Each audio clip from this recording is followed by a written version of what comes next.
आज हम लोग पढ़ने वाले हैं। पिछले वीडियो में आपको 10th क्लास के ना हम फिजिक्स के पहला चैप्टर और दूसरा चैप्टर का ऑब्जेक्टिव बताए थे। आज हम लोग केमिस्ट्री का फर्स्ट चैप्टर का ऑब्जेक्टिव बताने वाले हैं कि 2011 से लेकर के 2023 तक कितने ऑब्जेक्टिव पूछा हुआ है, सारा का सोल्यूशन बताने वाले हैं। ठीक है, देखिए पहला क्वेश्चन क्या है, प्रकृति में ऑक्सीजन का संतुलन कैसे बना रहता है। ये 2011 में प्रश्न पूछा हुआ है कि ऑक्सीजन का संतुलन कैसे बना रहता है। संयोजित क्रिया, प्रकाश संश्लेषण। तो देखिए आप लोग प्रकाश संश्लेषण के बारे में पढ़े थे। यह क्या करता है कि कार्बन डाइऑक्साइड ग्रहण करती है और ऑक्सीजन को छोड़ती है। तो यही इसी की वजह से संतुलित रहता है हम लोग का प्रकृति। अब प्रकाश संश्लेषण की विशेषता में आप लोग को बताया जाता होगा कि प्रकाश संश्लेषण की एक विशेषता है कि प्रकृति में ऑक्सीजन एवं कार्बन डाइऑक्साइड के बीच संतुलन बनाए रखता है। ठीक है जी, यानी पहला का ऑप्शन मेरा बी हो जाएगा।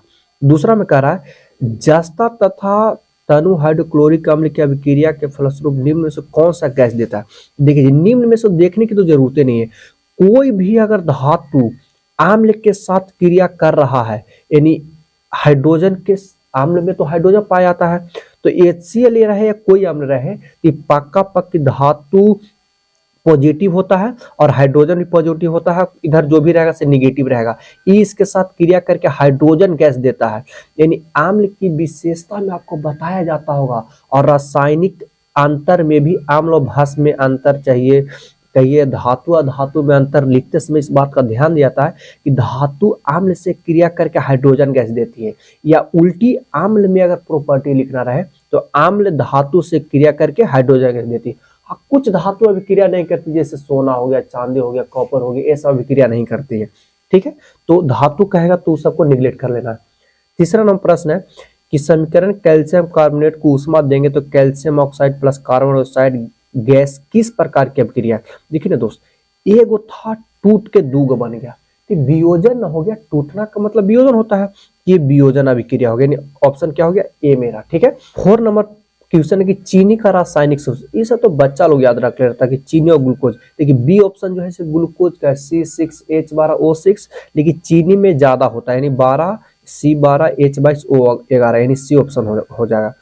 नीचे दी गई अभिक्रिया में कौन सा कथन सही है। तो देखिए ना, यहाँ पर है कि कॉपर ऑक्सीजन के साथ अभिक्रिया करके कॉपर ऑक्साइड बनाता है। ठीक है, तो कॉपर का ऑक्सीकरण, यहाँ पर छूट गया, ऑक्सीकरण होगा, ऑक्सीकरण। तो देखिए ना, कॉपर ऑक्सीजन के साथ संयोग कर रहा है, यानी ऑक्सीकरण अभिक्रिया न हो रहा है, यानी कॉपर का ऑक्सीकरण हो रहा है। तो यहाँ ऑप्शन हो जाएगा ए हो जाएगा। ठीक है, देखिए कॉपर का करण नहीं, मतलब कॉपर से ऑक्सीजन वियोग हो रहा है। कहाँ वियोग हो रहा है भैया, ऑक्सीकरण के मतलब होता है ऑक्सीकरण, मतलब ऑक्सीजन का जुटना। तो इसका ऑप्शन ए समझ में आ गया। अगला प्रश्न है कि सल्फ्यूरिक अम्ल का रासायनिक सूत्र क्या है। सल्फ्यूरिक अम्ल मतलब H2SO4 को सल्फ्यूरिक अम्ल का सूत्र होता है। ये तो सूत्र है, आपको याद रखना पड़ेगा।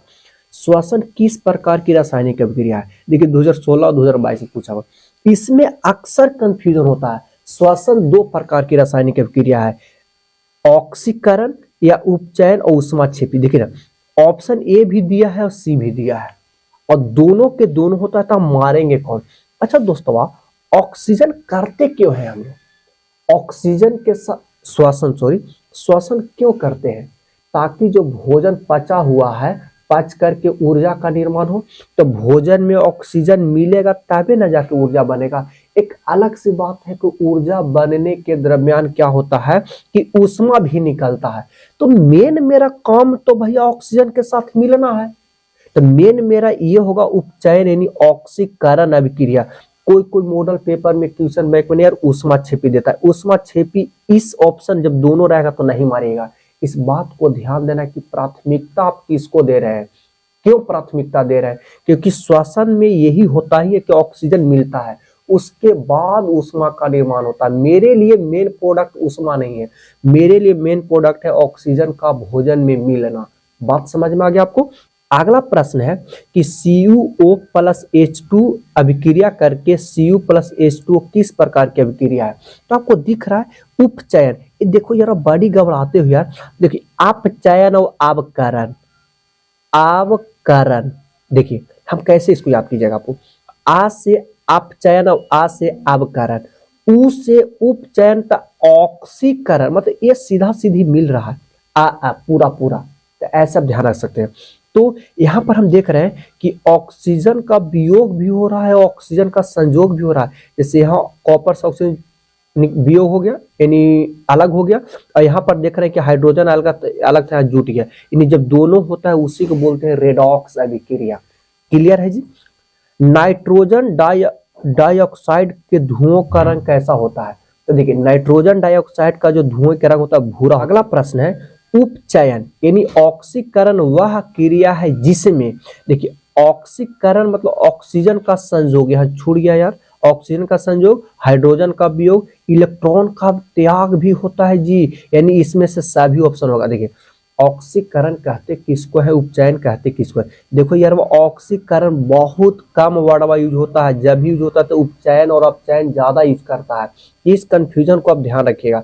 तो उपचयन में ऑक्सीजन का संयोग होता है, ठीक है, और हाइड्रोजन का वियोग होता है, वियोग, और इलेक्ट्रॉन का त्याग करता है। लेकिन वह अपचयन में तो इलेक्ट्रॉन का संयोग करता है, यानी ऑप्शन इनमें सभी हो जाएगा। ठीक है जी। साग सब्जियों का विघटित होकर कंपोस्ट बनना किस प्रकार की अभिक्रिया है? तो देखिए साग सब्जी जब गड्ढा में डाल करके उसको छोड़ देता है, खाद बनता है, तो ऊष्मा बड़ी ज्यादा मात्रा में निकलता है, इसलिए ऊष्मा छेपी अभिक्रिया है। ऊष्मा निकालना ऊष्मा छेपी, और ऊष्मा का शोषण करना, ग्रहण करना ऊष्मा शोषी अभिक्रिया कहलाता है। ठीक है। अब इस अभिक्रिया को ध्यान से देखिए कि sodium sulphate plus barium chloride बराबर barium sulphate plus sodium chloride बनता है। यहाँ पर देख रहे कि सोडियम और सल्फेट था, यह बेरियम एंड क्लोरीन है, लेकिन कहा कि क्लोरीन आके सोडियम के साथ रिएक्ट हो गया, यानी दोनों एक दूसरे को आदान प्रदान किया है। तो जब दोनों आदान प्रदान करता है तो उसको बोलते हैं द्विविस्थापन अभिक्रिया। देखो ना सोडियम क्लोरीन के साथ आ गया, देखिए यहाँ पे सोडियम क्लोरीन के साथ आ गया तो सोडियम क्लोराइड बना है, और जो बेरियम बचा है वो सोडियम सल्फेट के साथ आ गया। मतलब ये सोडियम और सल्फेट शादी कैले था, ये बेरियम और क्लोरीन शादी कैले था। अब दोनों पार्टनर चेंज कर दिया, यानी आदान प्रदान कर दिया, इसी को बोलते द्विविस्थापन, दोनों विस्थापन हो जाना। ठीक है। इसके बाद 13 नंबर क्वेश्चन है कि जिंक कॉपर सल्फेट के साथ अभिक्रिया के जिंक सल्फेट और कॉपर अलग हो गए। देखिए यहाँ पर आपको दिख रहा होगा कि पहले कॉपर था सल्फेट के साथ, अब कहा कि कॉपर तो भाग, ठीक है, यानी कॉपर सल्फेट के साथ दोस्ती कर ले था, अब जिंक जब आया तो कॉपर को हटा दिया, तो एगो जब हटता है तो उसको बोलते हैं विस्थापन अभिक्रिया। ठीक है जी, कि एगो को विस्थापित कर दिया, जगह को चेंज कर दिया, तो उसको बोलते हैं विस्थापन अभिक्रिया। देखिए इस सब अभिक्रिया का हम वीडियो ना आपको बना दिए, ठीक है, आपको लिंक हम दे देंगे, आप उसको क्या कीजिए कि देख लीजिएगा। अगला प्रश्न है कि रासायनिक अभिक्रिया के दौरान किसी पदार्थ में ऑक्सीजन का ह्रास, ह्रास के मतलब कमी होता है, तो ऑक्सीजन में कमी का मतलब होता है कि अपचयन अभिक्रिया हो रहा है, क्योंकि ऑक्सीजन में जब वृद्धि होता तो उपचयन अभिक्रिया होता है। ठीक है। समीकरण है क्या दिल है, संयोजन, वियोजन, अपक्षेपण, उदासीन कर देगी। संयोजन का मतलब मिलना होता है, क्या देख रहे हैं कि दो गो था दोनों मिलके एक बन गया तो संयोजन हो गया। वियोजन का मतलब टूटना होता है, और अपक्षेपण की पहचान नीचे वाला तीर के निशान से होता है। उदासीनीकरण क्या होता है, तो अम्ल और भस्म मिलकर लवण तथा जल बनाता है, उसको उदासीनीकरण अभिक्रिया कहते हैं। तो यहाँ संयोजन जुट रहा है। अगला प्रश्न है कि रासायनिक अभिक्रिया के दौरान किसी पदार्थ में ऑक्सीजन का योग कहलाता है, योग मतलब जुड़ना यानी वृद्धि होना, तो उपचयन कहलाता है। तो उपचयन है ऑक्सीजन का योग, अपचयन, वियोजन, द्विविस्थापन, संचार। इसमें ऑप्शन गलती दे दिया है, यहाँ पर होना चाहिए तो उपचयन होना चाहिए था, क्योंकि योग जो होता है सो उपचयन कहलाता है। ठीक है, तो ऑप्शन ए हो जाएगा, ऑप्शन टाइपिंग में गलती हो गया है। अगला प्रश्न है कि निम्न में कौन ऑक्सीकरण की क्रिया नहीं है। ऑक्सीकरण कहने का मतलब कि ऑक्सीजन के संयोग नहीं होता है, तो दहन में तो होता है, श्वसन में भी होता है, भोजन के पाचन में भी होता है। देखिए अवक्षेपण में हो ये कोई आवश्यक नहीं है। ठीक है ना जी, तो अवक्षेपण यहाँ पर आंसर हो जाएगा। अगला प्रश्न है कि निम्न में कौन विस्थापन अभिक्रिया का उदाहरण, मतलब एक तत्व को विस्थापित करता है। तो देखिए कैल्शियम कार्बोनेट टूट गया थी तो वियोजन हो गया भैया, ये भैया आगे देवे नहीं किया है। देखते हैं अगला ऑप्शन, यहाँ पे देख रहे हैं कि लोहा कॉपर सल्फेट के साथ अभिक्रिया किया तो देखिए ना, एक तत्व विस्थापित कर दिया, लोहा कॉपर को हटा दिया, भाग यहाँ से, हमारी जगह है, हमारी सीट है, तू कहे बैठा है, तो विस्थापन हो गया, यानी ऑप्शन नंबर सी हो जाएगा। ठीक है जी। आगे अभिक्रिया कैल्शियम ऑक्साइड प्लस जल कैल्शियम हाइड्रोक्साइड किस प्रकार की अभिक्रिया, देखिए ना, ये दो गो था मिल के एगो बना दिया, तो निश्चित तौर पे क्या हो जाएगा, संयोजन अभिक्रिया होगा, तो वियोजन तो होगा नहीं, संयोजन हो जाएगा, संयोजन अभिक्रिया हो गया। अगला प्रश्न है कि जल के अणु में हाइड्रोजन एवं ऑक्सीजन के परमाणुओं की संख्या, यानी हाइड्रोजन और ऑक्सीजन के परमाणु की जो संख्या होती है उसका अनुपात क्या होगा, तो 2:1 हो जाएगा। तो ऑप्शन देख लेते हैं, 2:1 ऑप्शन बी है। ठीक। अगला प्रश्न, सिल्वर आयोडाइड का रंग कैसा होता है, यानी सिल्वर आयोडाइड AgI का रंग कैसा होता है, इसका यार पीला कलर का होता है, इसका पीला कलर होता है, तो पीला ऑप्शन। देखिए निम्नांकित में कौन सा युग्म एकल विस्थापन अभिक्रिया प्रदर्शित करता है, एकल विस्थापन का मतलब एक को विस्थापित कर देता है, तो कौन सा होगा, तो देखते हैं। देखिए मैग्नीशियम क्लोराइड कॉपर के साथ, देखिए जी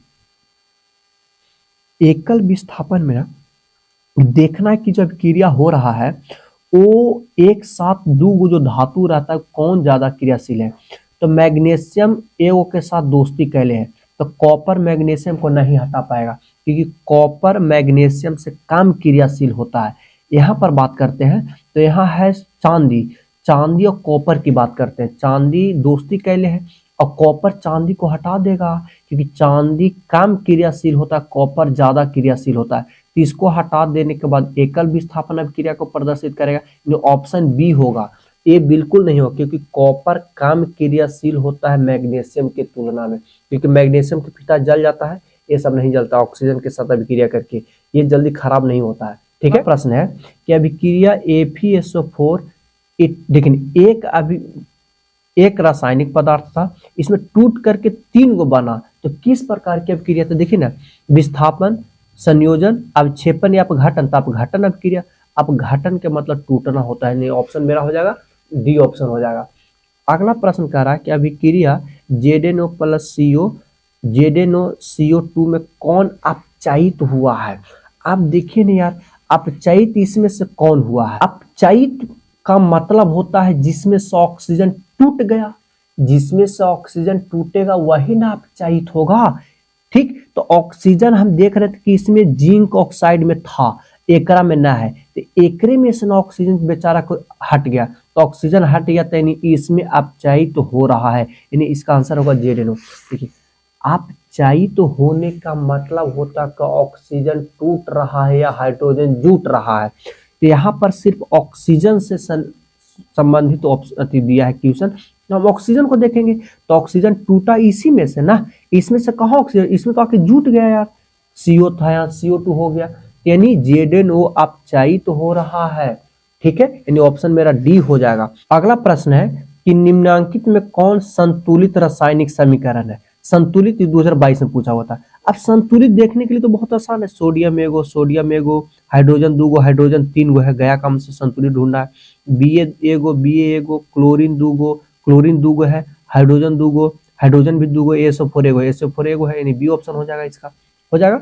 जब काली चूना पर जल डाला जाता है तब किस प्रकार की अभिक्रिया होती है, काली चूना जिसका पुताई करते हैं हम लोग, पुताई घर में करते हैं यार, तो उसको डालने पर पानी जब डालते हैं बाल्टी में या डब्बा में तो क्या होता है, उष्मा निकलने लगता है, यानी उष्मा छेपी अभिक्रिया होगा, उष्मा शोषी, उष्मा छेपी, विस्फोटक, तो उष्मा छेपी होगा। प्रश्न है कि अभिक्रिया जिसमें आयनों का आदान प्रदान होता है, देखिए आयनों का जिसमें आदान प्रदान होता है ना उसको बोलते हैं द्विविस्थापन अभिक्रिया, ये आपको पढ़ाया गया है क्लासरूम में। देखिए हमने बोला कि सभी अभिक्रिया का हम वीडियो बना दिए कि कौन अभिक्रिया क्या होता है, इसका हम क्या करें कि लिंक डिस्क्रिप्शन में दे देगा, आप एक बार देख लीजिएगा, आपको अभिक्रिया से संबंधित कोई दिक्कत नहीं होगा।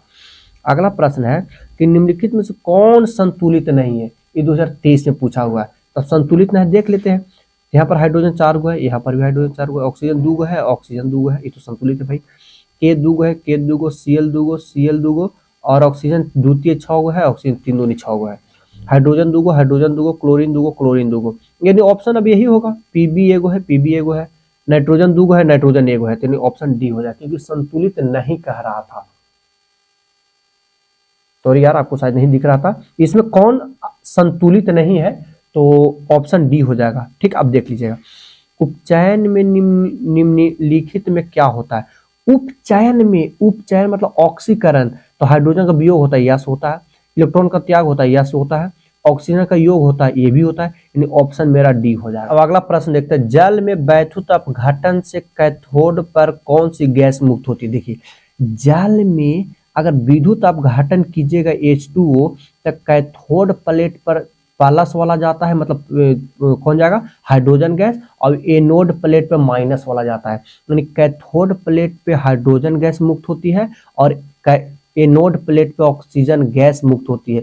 यहाँ कह रहा है वैद्युत अपघटन में कैथोड प्लेट पर, तो कैथोड प्लेट पर हाइड्रोजन गैस मुक्त होगा। ये 2023 में पूछा हुआ है। ठीक है जी। अगला प्रश्न कर रहा है Fe2O3 प्लस एल्यूमिनियम ऑक्साइड और लोहा बना। ऊपर दी गई अभिक्रिया किस प्रकार की है? यहाँ पर हमको दिख रहा था कि एल्यूमिनियम का किया कि लोहा को हटा दिया है। एल्यूमिनियम लोहा के स्थान को हटा दिया। हटा देने की प्रक्रिया को क्या बोलते हैं? विस्थापन अभिक्रिया कहते हैं। तो मेरा ऑप्शन क्या हो जाएगा? डी ऑप्शन हो जाएगा। ये देखिए, टोटली 32 को सवाल पूछा हुआ है 2011 से 2023 तक में, यानी बहुत ऑब्जेक्टिव इससे पूछता है। ठीक है, तो इसको अच्छे से अगर ये सब बात भी ध्यान रखें तो इसी टाइप के क्वेश्चन पूछता है।